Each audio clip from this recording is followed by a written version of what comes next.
Salut Cédric, Salut, tu vas bien? bien et toi? Mais très très très bien. Est-ce qu'il y a encore des gens qui ne te connaissent pas? Bah oui, bien sûr. Peut-être. Bah Bon, oui, bien sûr. alors on va un peu rappeler ton parcours. Non, tu sais, quand on s'est connus chez Vitam, à l'époque, j'ai candidaté. Ah ouais? Ouais, ouais, Oh, ça date d'il y a presque 20 ans. ouais, ouais, avant de lancer Wipika, j'hésitais, je me suis je savais pas si j'allais lancer mon truc ou pas. Ah Voilà, ouais? j'étais passé.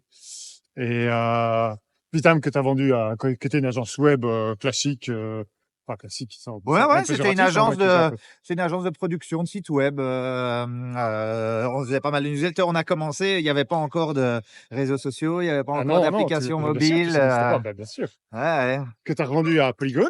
Exactement, Tu es resté exactement. quelques années. Ouais, Après ton Renault, j'imagine, tu es passé chez Danone. exactement. C'est une bonne école, ça, les grands groupes. Ouais, ouais, ouais, c'est intéressant de faire ce genre de choses, mais de passer de l'annonceur à l'agence. J'étais déjà passé du côté annonceur avant. Donc Ah oui. avant Vitam, j'avais travaillé chez le groupe Accor. Ok. Donc Ouais.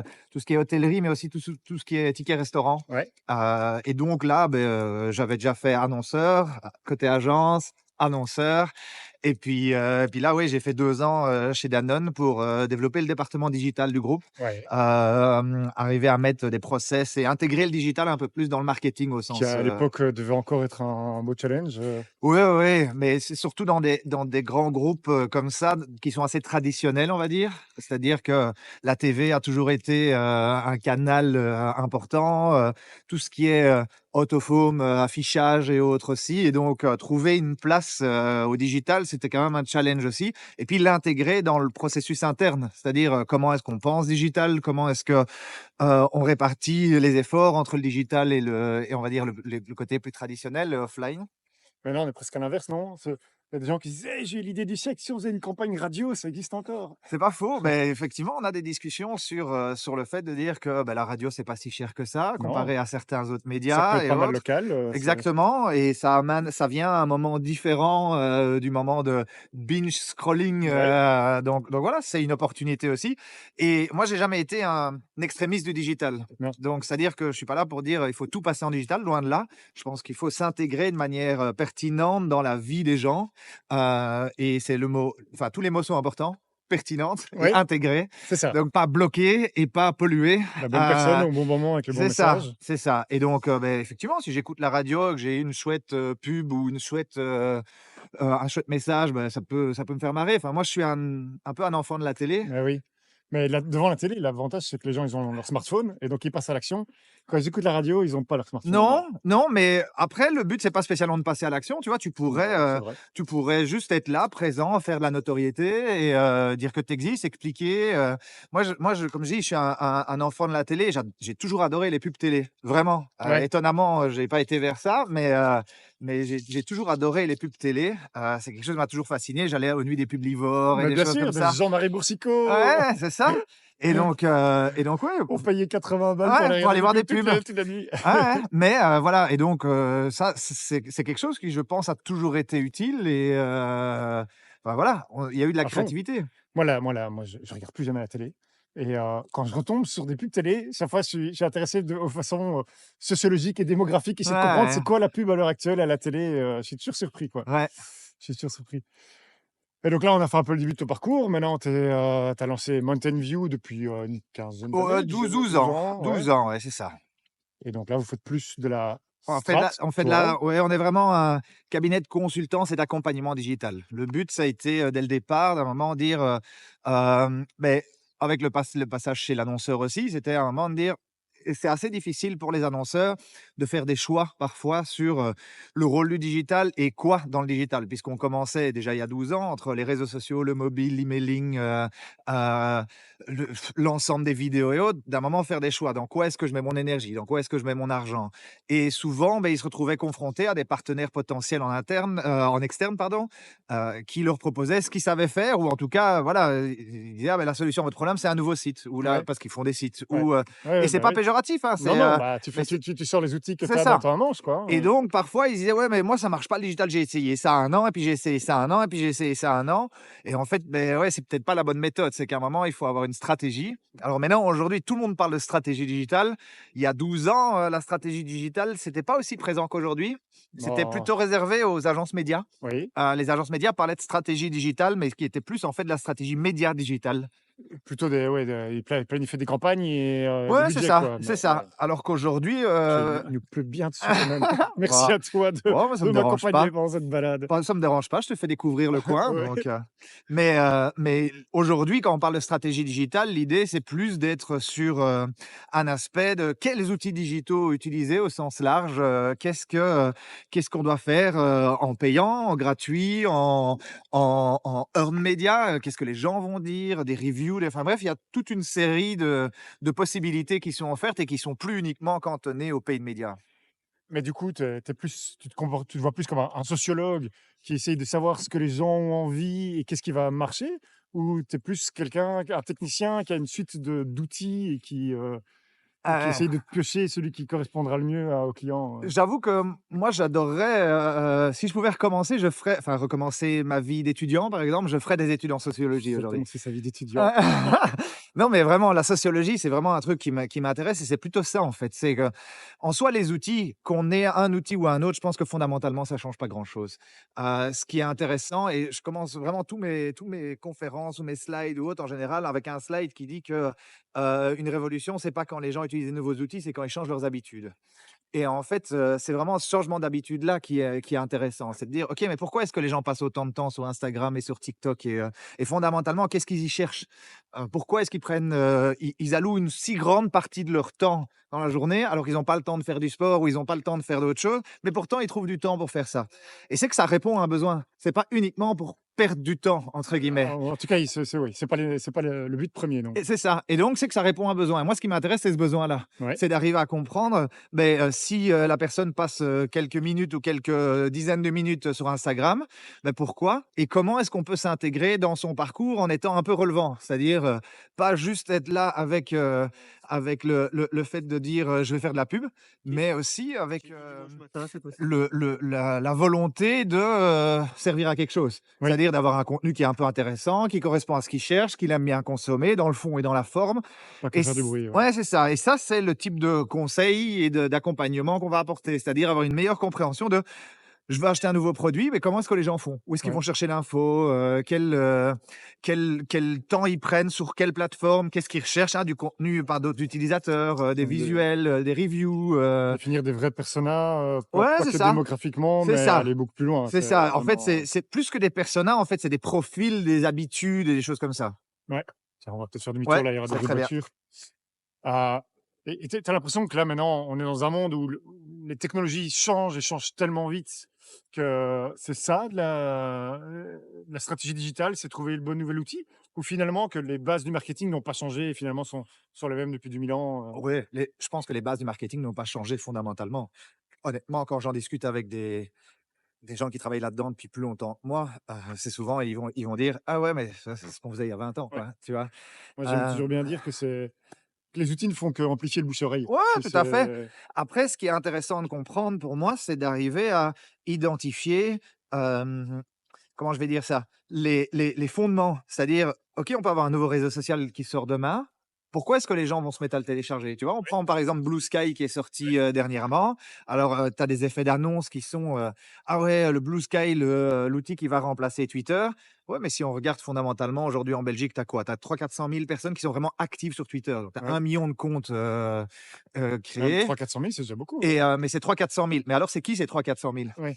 Et pourquoi est-ce que je devrais aller là-dessus? C'est principalement vers, on va dire, des politiques, des personnalités, des sportifs et des choses comme ça.